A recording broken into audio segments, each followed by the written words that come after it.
The 5 Stages of Spiritual Awakening, a complete guide to your inner journey. Introduction. The Call to Awakening. Have you ever experienced that moment when everything you thought you knew about yourself and the world suddenly feels incomplete? Perhaps you found yourself questioning beliefs you've held for years, feeling disconnected from relationships that once brought you joy, or sensing there's something deeper calling to you from within. If so, you may be experiencing the early stirrings of spiritual awakening, one of the most profound and transformative journeys a human being can undertake. Spiritual awakening isn't a destination you arrive at with a map and a clear timeline. It's more like a DNA spiral, winding and unwinding through layers of consciousness, sometimes looping back on itself, sometimes leaping forward in unexpected ways. Some souls dance through every stage with deliberate grace, while others skip steps entirely, catapulted by life circumstances or deep inner calling. What makes this journey so beautifully complex is that no two awakenings are identical. Your path will be uniquely yours, shaped by your experiences, your soul's purpose, and the specific lessons you came here to learn. Yet despite these individual differences, there are common threads, universal stages that most awakening souls encounter in some form. Today we're going to explore these 5 stages of spiritual awakening in depth. We'll dive into the psychological, emotional, and energetic shifts that occur at each phase, examine the challenges and gifts of each stage, and help you identify where you might be on this incredible journey of self-discovery. Whether you're just beginning to sense that there's more to life than meets the eye, or you're deep in the throes of profound transformation, understanding these stages can provide comfort, guidance, and the reassurance that what you're experiencing is not only normal, it's sacred. Stage 1, the unconscious stage, living in the matrix, the deep sleep of spiritual unconsciousness. Imagine living your entire life in a house with no windows, never knowing that an entire universe exists beyond your walls. This is the unconscious stage, a state of being where we exist, completely within the realm of the ego mind, unaware that we are anything more than our thoughts, emotions, and physical identity. In this stage, you are fully identified with what psychology calls the false self, the collection of roles, labels, beliefs, and conditioning that society, family, and experience have layered upon your true essence. You might know yourself as successful business person, devoted parent, struggling artist, or any combination of identities, but these labels feel absolutely real and permanent. You're the tyranny of unconscious thoughts. One of the most significant characteristics of this stage is that thoughts and emotions govern your experience without any conscious awareness or choice in the matter. It's like being a passenger in your own life, with your unconscious mind as the driver. Your inner dialogue runs continuously, often negatively. I'm not good enough. Life is hard. People can't be trusted. I need to work harder to be worthy of love. These thoughts feel like absolute truth rather than optional mental content. You don't realize you're thinking. You believe you are your thoughts. Emotions arise and completely overtake you. When anger appears, you become the anger. When sadness visits, you become the sadness. There's no space between you and your emotional experience. No awareness that you are the one experiencing the emotion rather than being the emotion itself. The illusion of control and reactivity. In the unconscious stage, life feels like something that happens to you rather than something you actively participate in creating. This creates a chronic sense of victimhood, not in a self-pitying way necessarily, but in the genuine belief that external circumstances determine your internal experience. You find yourself in constant reaction mode. Someone cuts you off in traffic and road rage erupts automatically. Your boss gives you feedback, and defensive anger or hurt feelings arise without your conscious choice. A friend doesn't return your text immediately, and anxiety about rejection consumes your thoughts. This reactivity stems from the ego's primary job to protect you from perceived threats. But the unconscious ego sees threats everywhere, in criticism, in change, in anything that challenges its carefully constructed identity. It operates from core wounds and limiting beliefs, many formed in childhood, that color every interaction and experience. The prison of projection. Perhaps one of the most limiting aspects of this stage is how it affects your ability to truly see and understand others. Everyone becomes a mirror for your own unconscious content. You don't see people as they actually are. You see them through the filter of your own experiences, wounds, expectations, and projections. If you have an unconscious belief that people always leave, you'll interpret neutral actions through this lens. If someone seems busy or distracted, your wounded ego might immediately assume they're pulling away, even when they're simply having their own experience that has nothing to do with you. This projection creates a world of separation and misunderstanding. Relationships become battlegrounds, where each person is fighting against their own projections rather than truly meeting each other. Intimacy becomes nearly impossible, because you can't be vulnerable with someone you can't truly see. The seeds of awakening, interestingly, it's often in the depths of this unconscious stage that the first seeds of awakening are planted. The ego-driven life eventually creates enough suffering, emptiness, or dissatisfaction that something deeper begins to stir. This might manifest as a midlife crisis, a dark night of the soul, the ending of a significant relationship, a health scare, the death of a loved one, or simply a growing sense that despite having everything you thought you wanted, something essential is missing. These crisis moments are actually gifts, though they rarely feel that way at the time. They crack open the shell of unconscious living and allow the first light of awareness to penetrate. The soul begins to whisper, sometimes shout, that there is more to existence than this endless cycle of unconscious reaction and suffering. Common experiences in stage 1, chronic stress, anxiety, or depression that seems to have no clear external cause, feeling like you're living someone else's life or playing roles that don't feel authentic. Relationships that feel unsatisfying or repeatedly follow the same patterns. Success that feels empty or achievements that don't bring lasting fulfillment. A sense of being stuck in patterns you can't seem to break. Feeling separate from others and from life itself. Regular emotional ups and downs that feel out of your control. A nagging sense that there has to be more to life than this. The unconscious stage isn't something to judge or rush through. It serves important purposes, allowing us to develop ego strength, learn through experience, and build the foundation that will later be transcended. Every awakening soul has spent time here, and in some ways, parts of us continue to visit this stage throughout our journey. The key is recognizing when you're ready to step beyond its limitations and begin the magnificent journey toward conscious living. Stage 2, ego death, the great dissolution, the crumbling of everything you thought you were. If the unconscious stage is like living in a house with no windows, ego death is like watching that house burn to the ground while you stand helplessly by. This is perhaps the most disorienting and simultaneously liberating stage of spiritual awakening, a profound dismantling of the identity structure you've spent your entire life building and defending. Ego death doesn't happen overnight. It's usually a process that unfolds over months or even years, though it can be triggered by intense experiences like meditation retreats, plant medicine ceremonies, near-death experiences, or profound life traumas. Regardless of how it begins, the experience involves a systematic dissolution of everything you believed yourself to be, or the identity you never chose. As this stage unfolds, you begin to see with startling clarity how much of your identity was never actually chosen by you. The beliefs about success, relationships, spirituality, politics, morality, much of what you've considered to be your opinions were actually downloaded from parents, teachers, peers, media, and culture. You start to see how your personality itself might be largely a defense mechanism, developed to help you survive and get your needs met in your particular family and social environment.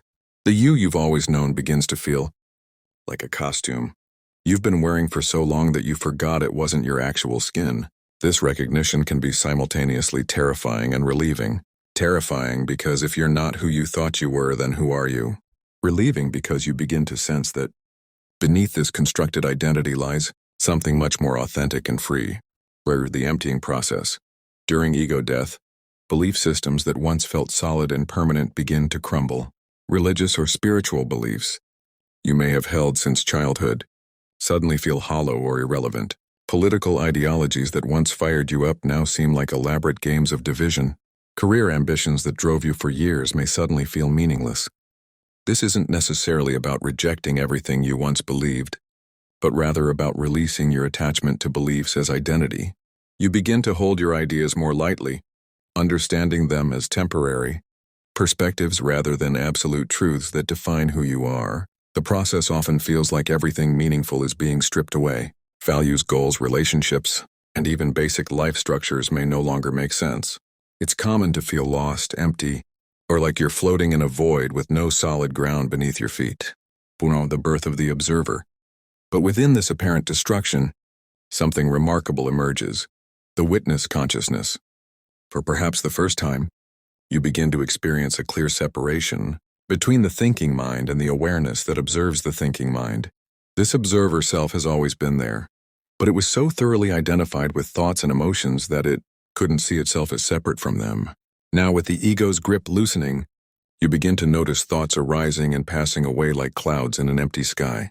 You realize you are not the thinker of your thoughts. You are the awareness in which thinking appears. This shift is profound and irreversible. Once you've clearly seen that you are not your thoughts, you can never again be completely lost in mental content the way you once were. Even when you get caught up in thinking, part of you remembers the witness, the silent awareness that remains untouched by the mental drama. Anger, the dark night of the soul. Ego death is rarely a pleasant experience while it's happening. Many people describe it as the most difficult period of their lives, a dark night of the soul, where everything they once found meaning in feels empty or false. Depression, anxiety, and existential terror are common. You might feel like you're going crazy, losing your grip on reality, or falling into an abyss with no bottom. Sleep disturbances, changes in appetite, and physical symptoms are also typical as your entire system recalibrates. The people in your life who knew the old you might not understand what's happening. They may try to convince you to snap out of it or return to your previous way of being. This can create additional layers of isolation and confusion as you realize that not everyone is on this journey of awakening. Spiritual emergency versus spiritual emergence. It's important to note that ego death can sometimes manifest as what spiritual teachers call a spiritual emergency, a crisis that requires professional support to navigate safely. If you're experiencing severe depression, suicidal thoughts, psychosis, or complete inability to function in daily life, please seek help from mental health professionals who understand spiritual awakening. The difference between a spiritual emergency and normal ego death is primarily one of degree and functionality. While ego death is always challenging, it shouldn't completely incapacitate you or put you in danger. A skilled therapist who understands consciousness can help you navigate this territory safely while honoring the spiritual nature of your experience, or the gifts hidden in the ashes. Despite its difficulties, ego death brings profound gifts. The most significant is freedom. Freedom from the tyranny of unconscious identification with thoughts, emotions, and social roles. You begin to experience choice where once there was only compulsion. With the ego's defensive walls crumbling, your heart often opens in new ways. Compassion arises naturally when you realize that everyone is struggling with their own version of the ego's limitations. Forgiveness becomes easier when you see how unconscious conditioning drives so much human suffering. Creativity often flourishes during or after ego death, as the rigid structures that once limited your self-expression dissolve. Many artists, writers, and innovators describe their most authentic work emerging from periods of profound ego dissolution. Navigating the void. The key to moving through ego death gracefully is learning to be comfortable with not knowing. The ego desperately wants to rebuild a new identity, to replace the one that's dissolving. But the wisest approach is often to rest in the space of not knowing who you are. This requires tremendous trust that beneath the personality that's dissolving lies something infinitely more beautiful and authentic. It requires faith that this destruction is actually reconstruction, that what's dying was never real to begin with, and that what's being born is your true nature. Practices that can support you during this stage include meditation, time in nature, journaling, therapy with a consciousness-oriented practitioner, and connection with others who understand the spiritual journey. Avoid making major life decisions during the most intense phases of ego death, as your perception may be significantly altered. From the emergence of authentic seeking. As the acute phase of ego death begins to stabilize, you often find yourself with a burning desire to understand what just happened to you. The collapse of your old belief systems leaves you genuinely seeking truth for perhaps the first time in your life. This sets the stage for the next phase of awakening, the search for understanding that goes beyond the ego's need to be right, and into the soul's longing to come home to itself. Ego death is not something to fear or rush through. It's a sacred initiation that every awakening soul must face in some form. Trust the process, seek support when needed, and remember that what feels like ending is actually the beginning of your journey into authentic being. Stage 3, the search, the quest for truth, or the birth of authentic seeking. Emerging from the dissolution of ego death, something beautiful and urgent is born. Authentic spiritual seeking. For perhaps the first time in your life, you're asking questions not because you should, not because others expect you to, but because your soul is genuinely hungry for truth. This isn't intellectual curiosity, it's a deep, burning need to understand the nature of existence, consciousness, and your place in the cosmic mystery. The search stage is characterized by an insatiable thirst for understanding. Having experienced the collapse of beliefs you once held dear, you're no longer content with secondhand knowledge or inherited wisdom. You want to taste truth directly, to know rather than simply believe. We're the great spiritual shopping. Many people in this stage embark on what could be called spiritual shopping, sampling various traditions, teachers, practices, and philosophies with the enthusiasm of someone who has discovered they were starving and suddenly found themselves at an infinite buffet. You might find yourself drawn to Buddhism one month, studying Kabbalah the next, then diving deep into Hindu philosophy or Christian mysticism. You attend workshops, read voraciously, watch endless YouTube videos from spiritual teachers, and perhaps travel to sacred sites or retreat centers. This exploration isn't superficial. You're genuinely seeking to understand different maps of consciousness and reality. Each tradition offers pieces of a puzzle you're desperately trying to solve. What is the nature of consciousness? What happens after death? How can I end suffering? What is my purpose? What is God, source, the divine? Awaken the hunger for direct experience. Unlike the unconscious stage, where you might have accepted religious or spiritual concepts because you were supposed to, now you're seeking direct personal validation. You want to experience meditation states yourself, not just read about them. You want to feel the presence of the divine, not just believe in it. You want to know your true nature through direct realization, not through dogma. This leads many people to explore various spiritual practices with genuine dedication. You might develop a serious meditation practice, learning to watch your thoughts and emotions with the witnessing awareness discovered during ego death. Prayer might become authentic conversation rather than rote recitation.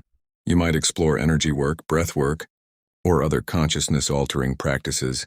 Some people in this stage are drawn to plant medicines or other consciousness-expanding substances, seeking peak experiences that confirm the reality of non-ordinary states of consciousness. While these can provide valuable insights, the real work lies in integrating these experiences into daily life and understanding that temporary states are not the same as permanent realization. On the teacher phase during the search, you often encounter teachers, both in person and through books, videos, and recordings, who speak directly to your newly awakened spiritual hunger. These teachers seem to have something you want: peace, clarity, presence, wisdom, or simply a quality of being that resonates with your deepest longing. The relationship with teachers during this stage can be both beautiful and challenging. On one hand, connecting with genuine wisdom can accelerate your understanding and provide invaluable guidance. On the other hand, the ego that survived ego death might try to rebuild itself through spiritual achievement or by creating new forms of identity around being a spiritual person.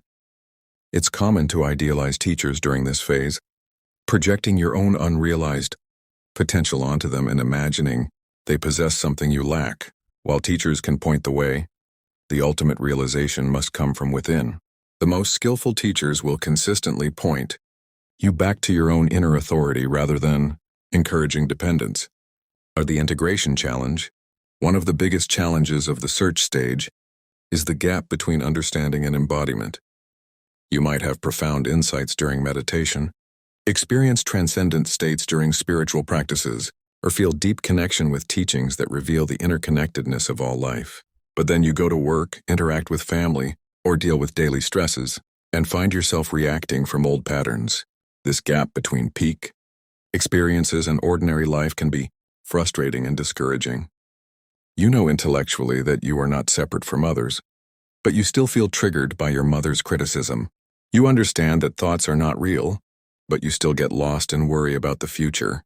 You've experienced states of profound peace, But road rage still arises when someone cuts you off in traffic. This integration challenge is normal and necessary. Spiritual realization isn't about living in permanent bliss states. It's about bringing the wisdom gained from expanded states of consciousness into the messy, beautiful reality of human life. The information overwhelm. The search stage can sometimes become overwhelming due to the sheer volume of spiritual information available. In our connected world, you have access to thousands of teachers, dozens of traditions, and countless practices. While this abundance is a gift, it can also create confusion and spiritual indigestion. You might find yourself constantly seeking the next teacher, the next practice, the next insight that will finally provide the answer you're seeking. This can become a form of spiritual materialism, using spiritual seeking to avoid the deeper work of actually embodying what you're learning. The antidote to this overwhelm is often to go deeper rather than wider. Choose one or two practices or teachers that genuinely resonate with you, and commit to them for an extended period. Depth of practice often yields more transformation than breadth of knowledge. With the dark side of seeking, the search stage has its shadow aspects that are important to recognize. The ego that survived ego death might try to rebuild itself through spiritual identity, creating a new form of superiority based on spiritual knowledge or experiences. You might find yourself judging others who seem less awakened, or feeling frustrated with people who don't share your spiritual interests. There's also the potential for spiritual bypassing, using spiritual concepts to avoid dealing with psychological wounds or practical life issues. It's easier to meditate on transcending the ego than to do the hard work of healing childhood trauma or improving communication in relationships. Some people become addicted to peak experiences, constantly seeking the next spiritual high rather than finding the sacred in ordinary moments. Others become perpetual students, accumulating knowledge but never fully committing to the transformation that knowledge is meant to serve. Share the fruits of authentic seeking. Despite its challenges, the search stage brings tremendous gifts. Your worldview expands beyond the materialistic paradigm that dominates mainstream culture. You develop direct experience of expanded states of consciousness that confirm there is indeed more to reality than meets the physical eye. You begin to develop spiritual discernment, the ability to distinguish between authentic wisdom and spiritual entertainment. Your intuition strengthens as you learn to trust your inner knowing over external authorities. Practices like meditation begin to bear fruit in the form of increased peace, clarity, and emotional regulation. Most importantly, you begin to taste your true nature. Through meditation, you experience moments of pure awareness beyond thought. Through prayer, you feel connection with something greater than your individual self. Through spiritual study, you recognize universal truths that resonate with your deepest knowing. The plateau and the call forward. Eventually, many people reach a plateau in the search stage. You've read the books, tried the practices, attended the workshops, and while you've gained valuable understanding, you sense that something more is needed. The seeking that once felt so urgent might begin to feel somewhat hollow or repetitive. This plateau is actually a sign of readiness for the next stage. You've gathered enough understanding and had enough experiences to begin the real work. Embodying your authentic self in daily life. The search has prepared you for transformation. But now the time has come to stop seeking and start being. The search stage serves a crucial function in the awakening process. It rebuilds your spiritual foundation on solid ground of direct experience, rather than inherited belief. It connects you with wisdom traditions and practices that will support your continued evolution. Most importantly, it confirms that there is indeed more to life than the ego-driven existence you've transcended. As this stage naturally completes itself, you'll find yourself called toward a different kind of work. Not seeking truth outside yourself, but expressing the truth you've discovered within yourself. This leads naturally into the next stage, the emergence of your authentic self. On to stage 4, emergence of the authentic self, the great unmasking, or the end of pretending. After the dissolution of ego death and the exploration of the search phase, something profound begins to emerge, your authentic self. This isn't a new identity you've created. It's more like remembering who you were before the world taught you who you should be. It's the essence that was always there, buried beneath layers of conditioning, expectations, and protective mechanisms. The emergence of the authentic self is often experienced as simultaneously coming home and being born. There's a quality of recognition. Oh, This is who I really am, combined with the freshness of experiencing yourself without the filters and masks you've worn for so long. One of the first signs of this stage is that pretending becomes increasingly difficult, then nearly impossible. The social masks that once felt necessary for survival begin to feel suffocating. Conforming to others' expectations creates a visceral discomfort that can no longer be ignored. Your system literally rejects inauthenticity, like a body rejecting a foreign organ. The intolerance for false expression. As your authentic self emerges, you develop what could be called an intolerance for false expression. This isn't about becoming judgmental toward others, but rather about becoming unable to participate in your own self-betrayal. Small talk that once felt merely boring now feels almost painful.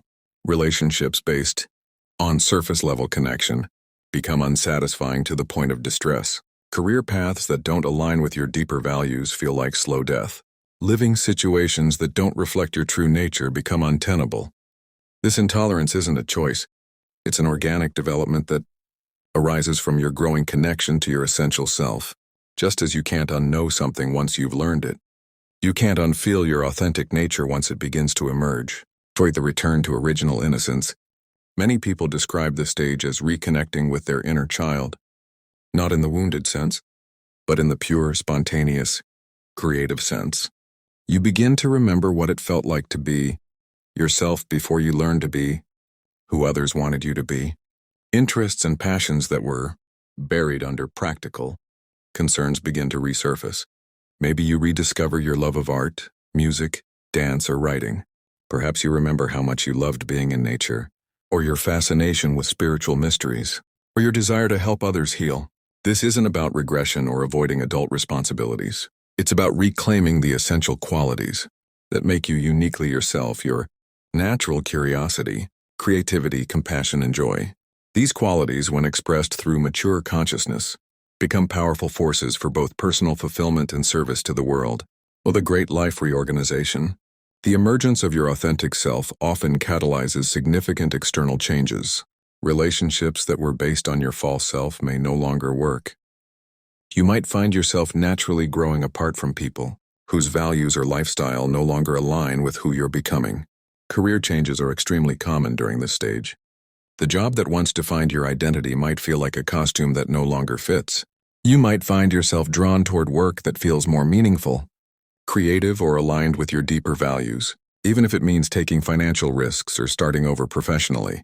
Living situations often change too. The environment that suited your old self might feel constricting or inauthentic. You might feel called to move to a different city, change your living arrangement, or create a space that better reflects your true nature. These changes aren't driven by restlessness or dissatisfaction in the ego sense. They arise from a deep knowing that your external life needs to match your internal evolution.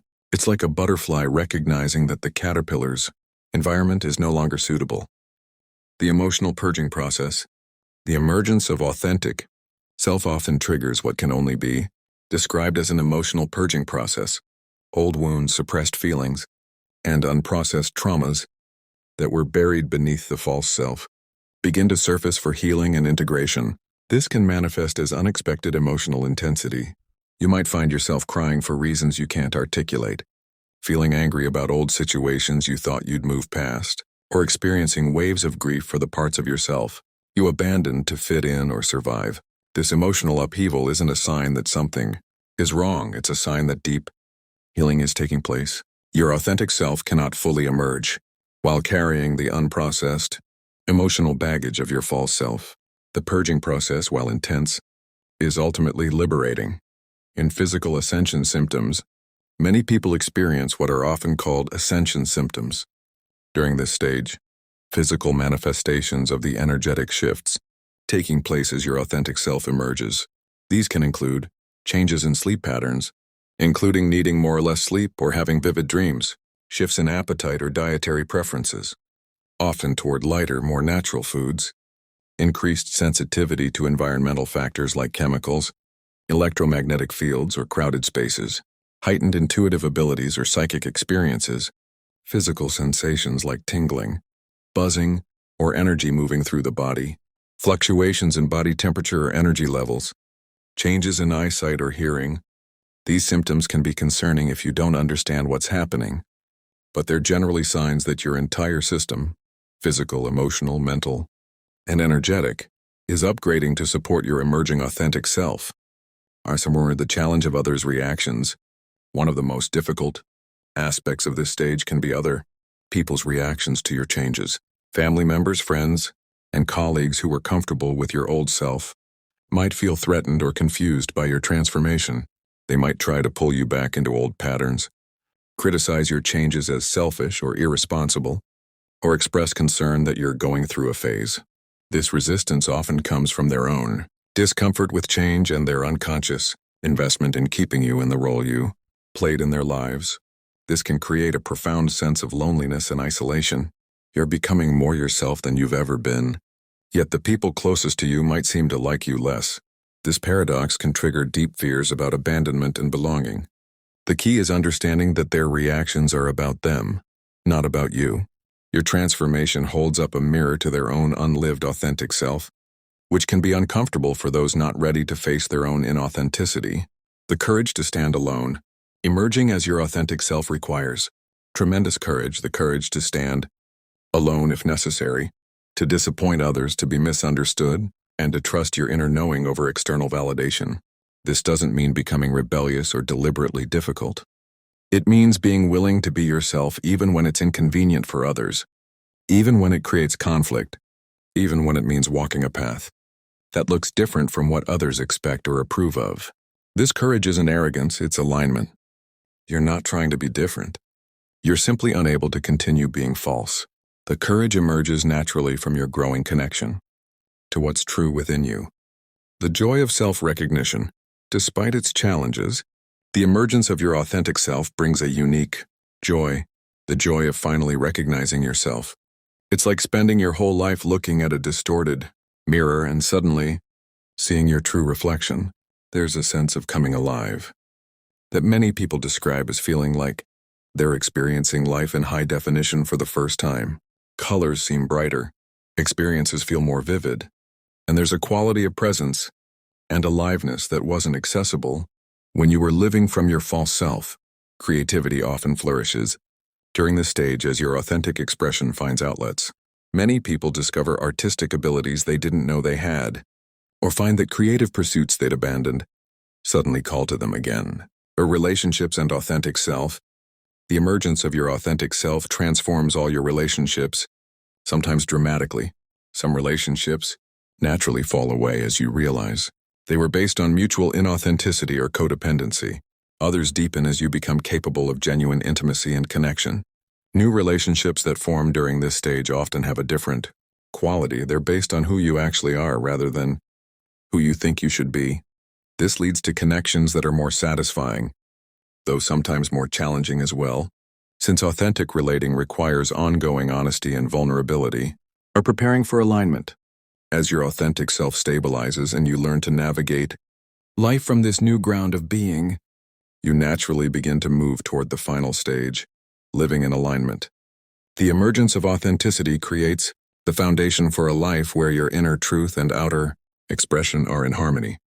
The challenges of this stage, the emotional purging, the relationship changes, the external reorganization, are all in service of creating space for your authentic self to live and breathe freely. What emerges from this process isn't just a truer version of who you've always been, but a human being capable of living with unprecedented integrity, creativity, and love. This stage asks everything of you: the courage to be yourself, the strength to stand alone when necessary, and the faith to trust that authenticity, however challenging it might be initially, is always the path that leads to genuine fulfillment and peace. Stage 5. Living in alignment. The integration of truth. At the harmony of inner and outer, the final stage of spiritual awakening is not an end but rather a beginning. The beginning of living as a fully integrated human being where your inner truth and outer expression exist in harmony. Living in alignment means that who you are on the inside matches how you show up in the world, that your deepest values guide your choices, and that your life becomes an authentic expression of your realized self. This is not about perfection or never making mistakes. It's about living from a place of such deep self-awareness and self-acceptance that you naturally make choices that honor both your individual truth and your connection to the greater whole. You become a bridge between heaven and earth, embodying both transcendent wisdom and compassionate humanity. Earn the deep intimacy with yourself. Living in alignment begins with an unprecedented level of intimacy with yourself. You know your patterns, your triggers, your gifts, and your limitations with loving clarity. This isn't the harsh self-criticism of the ego, but the compassionate awareness of someone who has learned to be their own best friend and wise parent. You understand your emotional landscape like a master gardener knows their garden. When difficult emotions arise, you don't resist them or get lost in them. You meet them with presence and curiosity. You know which situations nourish you and which ones deplete you, and you make choices accordingly without guilt or apology. This self-intimacy extends to understanding your body's needs, your mind's patterns, and your soul's calling. You develop what could be called internal diplomacy, the ability to negotiate between different parts of yourself with wisdom and compassion. So the end of self-violence. One of the most profound shifts in this stage is the natural end of self-violence in all its forms. The inner critic that once tormented you with judgments and comparisons either dissolves entirely or transforms into a wise inner voice that offers guidance without cruelty. You stop pushing yourself beyond your limits out of insecurity or external pressure. You learn to say no without elaborate justifications, to rest without guilt, and to honor your needs without feeling selfish. This isn't about becoming lazy or self-indulgent. It's about recognizing that self-care is the foundation of service to others. The harsh internal dialogue that once dominated your mind is replaced by an inner environment of kindness and encouragement. You become the loving parent to yourself that you may have needed as a child, offering yourself the unconditional love and acceptance that allows your true self to flourish. Malkura's compassionate understanding of others. Having made peace with your own humanity, your flaws, limitations, and unconscious patterns, you naturally extend this compassion to others. You see clearly that everyone is doing the best they can with their current level of awareness and available resources. This doesn't mean becoming a doormat or accepting harmful behavior. Rather, you develop the ability to maintain healthy boundaries while still holding compassion for those who haven't yet awakened to their true nature.